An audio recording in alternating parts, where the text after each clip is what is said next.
প্রচন্ড শীতে ফরজ গোসল প্রয়োজন পড়লে কি কোনো ছাড় রয়েছে? অজুর সময় ঘন দাড়ির ভেতর পানি কিভাবে পৌঁছাতে হবে? ব্যাংকে ডিপিএস করা কি হালাল হবে? নবজাতকের বমি কাপড়ে লাগলে নামাজ হবে কিনা? মৃত মানুষকে দাফন করার পর কবরের ওপর নারিকেল পাতা রাখা হয়, এটার বিধান আছে কি? যে ঘরে সূরা বাকারা পড়া হয় সে ঘরে জিন শয়তান প্রবেশ করতে পারে না, এটা কি সঠিক? কোন কাজ করলে পরিবারে অশান্তি দূর হবে ও আর্থিক সচ্ছলতা ফিরবে? মাগরিবের সময় ঘুমিয়ে বা শুয়ে থাকা বা খাওয়ার বিধান সম্পর্কে জানতে চাই। মৃত ব্যক্তির উদ্দেশ্যে মসজিদে মিষ্টি দিলে কি কোনো সওয়াব হবে? নামাজে তেলাওয়াতে ভুল হলে কি সিজদা দিতে হবে? কোরআন মজিদ কি শুয়ে শুয়ে পড়া যাবে? খাটের উপর দাঁড়িয়ে নামাজ পড়া যাবে কিনা? আর বিলম্ব না করে চলুন আপনাদের যে প্রশ্নগুলো ইতিমধ্যে আমাদের কাছে চলে এসেছে সেগুলোর উত্তর দিয়ে আমরা শুরু করি। মহিমা মাহি, আপনি জানতে চেয়েছেন নবজাতকের বমি কাপড়ে লাগলে নামাজ হবে কিনা। দেখুন, বমি নাপাক, সেটা নবজাতক হোক অথবা প্রাপ্তবয়স্ক কেউ হোক, সবার বমি নাপাক, যার কারণে এটি লাগলে নাপাক হয়ে যাবে। এমনি নাসিমউদ্দিন, আপনি জানতে চেয়েছেন অজুর সময় ঘন দাড়ির ভেতর পানি কিভাবে পৌঁছাতে হবে। দেখুন, পানি এভাবে কোষ করে ধরে আপনি যেভাবে ভিজিয়ে রাখেন তাহলে সেক্ষেত্রে যত ঘন দাড়ি হোক না কেন গোড়ায় চলে যাবে। এরপরে বোন সাদিয়া ইসলাম জানতে চেয়েছেন লোকমুখে শুনেছি জীবদ্দশায় 1 কেজি সুরমা লাগালে সে জান্নাতি, এটা কি সঠিক? না বোন, এরকম কোনো কথা নেই যে 1 কেজি পরিমাণ সুরমা লাগালে সে জান্নাতি হবে। তবে হ্যাঁ, মৌলিকভাবে সুরমা লাগানো রাসূল আকরাম সাল্লাল্লাহু আলাইহি ওয়াসাল্লামের সুন্নাহ এবং সে বিষয়ে নবী সাল্লাল্লাহু আলাইহি ওয়াসাল্লামের সুস্পষ্ট নির্দেশনা রয়েছে। আমরা সুরমা লাগাবো আমাদের সাধ্য অনুযায়ী, তবে 1 কেজি পরিমাণ লাগাতে হবে এমন কোনো কথা নেই, এটি মন গড়া কথা। সজল শেখ আইডি থেকে আপনি জানতে চাচ্ছেন ব্যাংকে ডিপিএস করা কি হালাল হবে? শুধু ব্যাংকগুলোতে ডিপিএস করা হারাম হবে, যেহেতু সেখানে আপনাকে সুদ দেওয়া হবে, সুদ ভিত্তিক লেনদেনের চুক্তি আপনার সাথে হয়ে যাবে সেজন্য। আর ইসলামী ব্যাংকগুলো যদি হয় তাহলে সেক্ষেত্রে বেশ কিছুটা ছাড় রয়েছে এবং সেটি কিছুটা কোনো ক্ষেত্রে এটি সন্দেহের মধ্যে পড়বে, শুবহাতের মধ্যে পড়বে, বাকি মৌলিকভাবে অন্য কোনো উপায় যদি কারো না থাকে এটি নাজায়েজ বা হারাম সরাসরি হবে না। তবে অ্যাভয়েড করতে পারলে সেটাও ভালো, যেহেতু সংশয় বা সন্দেহ সেখানেও রয়েছে। মাহফুজ আহমেদ মুন্না জানতে চেয়েছেন মৃত মানুষকে দাফন করার পর কবরের ওপর নারিকেল পাতা রাখা হয়, এটার বিধান আছে কি? না, মৃত ব্যক্তিকে কবরে দাফন করার পর নারিকেল পাতা রাখার কোনো নির্দেশ কোরআন হাদিসে কোথাও দেওয়া হয়নি, বরং রাসূল আকরাম সাল্লাল্লাহু আলাইহি ওয়াসাল্লাম একটা কবরে তিনি ডাল গেড়েছেন এমনটি পাওয়া যায়, সেটি একটা কবরেই গেড়েছেন, এছাড়া অন্য কোনো কবরে বা সচরাচর সব কবরে তিনি ডাল গেড়েছেন এমনটি পাওয়া যায় না, যার কারণে কবরে কোনো কিছু গাঁটতে হবে এমন কোনো কথা ইসলামের শরীয়ত অনুযায়ী নির্দেশিত নয়। মুজাহিদুল ইসলাম শওকাত, আপনি জানতে চেয়েছেন যে ঘরে সূরা বাকারা পড়া হয় সে ঘরে জিন শয়তান প্রবেশ করতে পারে না, এটা কি সঠিক? যদি সঠিক হয় তবে সূরা বাকারা কতটুকু পড়তে হবে? ভাই মুজাহিদুল ইসলাম, এটা সঠিক এবং এ সম্পর্কে রাসূল আকরাম সাল্লাল্লাহু আলাইহি ওয়াসাল্লামের স্পষ্ট হাদিস রয়েছে। সূরা বাকারা যদি তেলাওয়াত করা হয় কোনো বাসায়, সেখানে জিন শয়তান প্রবেশ করে না, এক্ষেত্রে কতটুকু তেলাওয়াত করবেন? এর উত্তর হলো যে আপনি তেলাওয়াত করতে থাকবেন শুরু থেকে শেষ পর্যন্ত, কোনো লিমিটেশন নাই যে এত আয়াত পড়বেন, যত বেশি পড়বেন বারবার পড়তে থাকবেন। নিজে পড়তে না পারলে তেলাওয়াত রেকর্ডকৃত তেলাওয়াত চালু করে রাখবেন, যদি অনেক উলামা একরাম সেটিকে যথেষ্ট নয় বলেছেন, কিন্তু আমরা দেখেছি রেকর্ডকৃত তেলাওয়াত চালু করে রাখলেও বাসা বাড়িতে জিনের উপদ্রব কমে যায়, মানুষ অনেকটা সুরক্ষিত হয়ে যায় আলহামদুলিল্লাহ। এরপরে আব্দুল্লাহ মাহমুদ জানতে চেয়েছেন ইউটিউব চ্যানেলে নামাজে তেলাওয়াতে ভুল হলে কি সেজদা দিতে হবে? দেখুন, নামাজে যদি তেলাওয়াতে ভুল হয় তাহলে সেজদা দেওয়ার ব্যাপার নাই। আপনার ভুলটা হয় অর্থ বিকৃত হওয়ার পর্যায়ের ভুল হবে না, তাহলে তো কোনো অসুবিধাই নেই।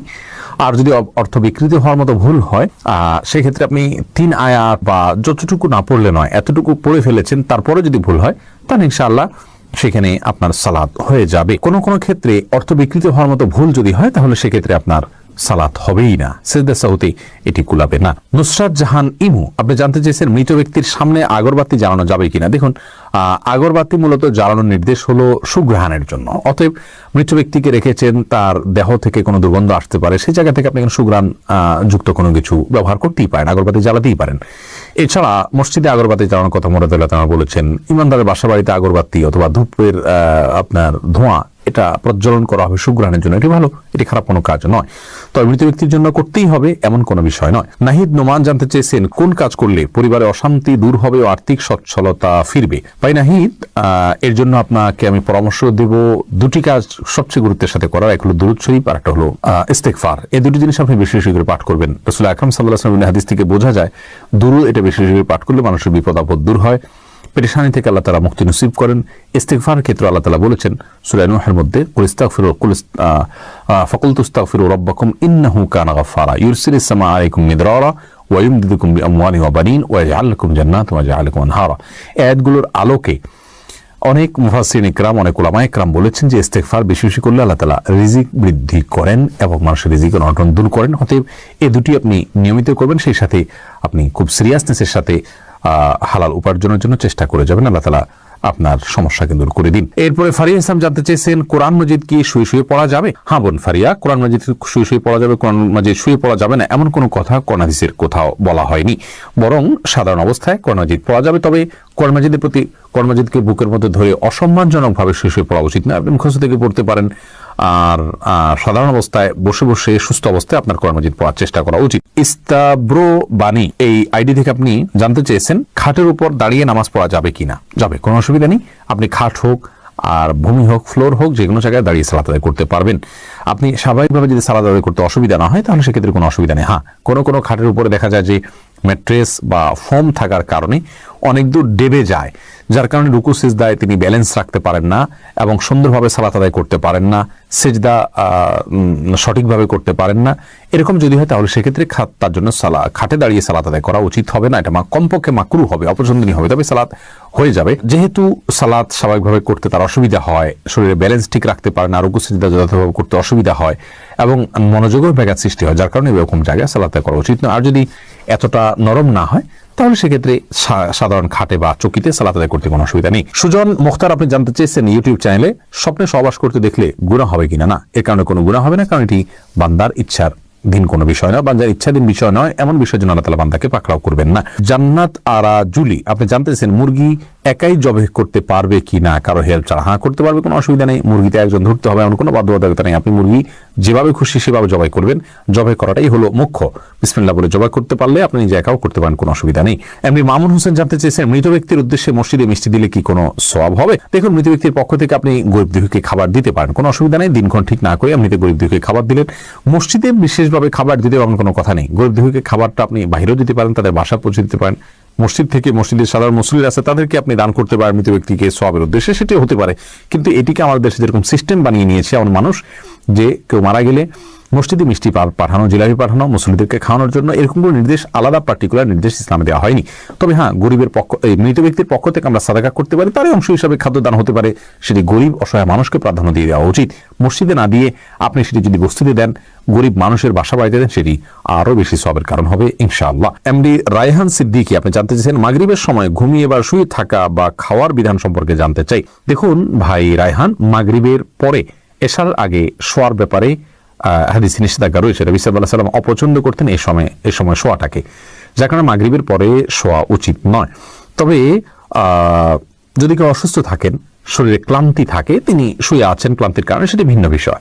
কিন্তু সাধারণ অবস্থাতে এই সময় ঘুমানো নিষেধ, কারণ এই সময় ঘুমাইলে আপনার এশার সালাত তরক হয়ে যেতে পারে। তাছাড়া সকাল এবং সন্ধ্যার সময়গুলো আল্লাহকে স্মরণ করার সময়, জিকিরের সময় যেন এই সময় ঘুমিয়ে কাটাবেন না। শুধু সামান্য একটু শুয়ে থাকা এটা ভিন্ন বিষয়, এটা ইনশাআল্লাহ নিষেধাজ্ঞার আওতায় পড়বে না। এরপরে রাশিদুল ইসলাম শান্ত জানতে চেয়েছেন, প্রচন্ড শীতে ফরজ গোসল প্রয়োজন পড়লে কি কোনো ছাড় রয়েছে? ভাই শান্ত, প্রচন্ড শীতে ফরজ গোসল এর ক্ষেত্রে আপনি ঠান্ডা পানিতে গোসল করা কষ্টকর হলে আপনার জন্য ছাড় রয়েছে। সেই ক্ষেত্রে যদি ঠান্ডা পানি ব্যবহার করলে আপনার অঙ্গহানি হতে পারে, প্রচন্ড রকমের রোগ দেখা দিতে পারে, জীবন নাশের ভয় হয় আপনার, অথচ গরম করার কোনো ওয়ে না থাকে, এরকম যদি হয় তাহলে আপনি তায়াম্মুম করতে পারেন। এরকম কোনো সিচুয়েশনে যদি পড়েন, এরকম কোনো জায়গায় যদি থাকেন। কিন্তু সচরাচর আমাদের দেশে যে পরিমাণ শীত পড়ে, কিছু যে এলাকাতে পঞ্চগড় ইত্যাদিতে অনেক বেশি শীত পড়ে, সেখানে এরকম কোনো সিচুয়েশন থাকতে পারে। কিন্তু নর্মালি অন্যান্য এলাকাগুলোতে, ঢাকার আশেপাশে বা অন্যান্য জেলাগুলোতে যে পরিমাণ শীত পড়ে, তাতে পানি ব্যবহার করলে অঙ্গহানি হয়ে যাবে বা জীবন হুমকির মধ্যে পড়বে, এরকম পরিস্থিতিতে পড়ার সম্ভাবনা খুবই ক্ষীণ। সেই জায়গা থেকে এটি আমাদের জন্য করা জায়েজ হবে না, অর্থাৎ তেমন করে নামাজ আদায় করা জায়েজ হবে না, গোসলই করতে হবে। আর গরম পানির ব্যবস্থা কম বেশ প্রায় বেশিরভাগ জায়গায় আজকাল থাকে, একটু কষ্ট হয়, হয়তো একটু বিব্রতকর পরিস্থিতিতে পড়তে হয়, অন্যরা জেনে যাবে, তাতে কি, আমার তো আল্লাহ তাআলার ফরজ নির্দেশ পালন করতে হবে, যার কারণে এটি আপনার অবহেলা করা যাবে না।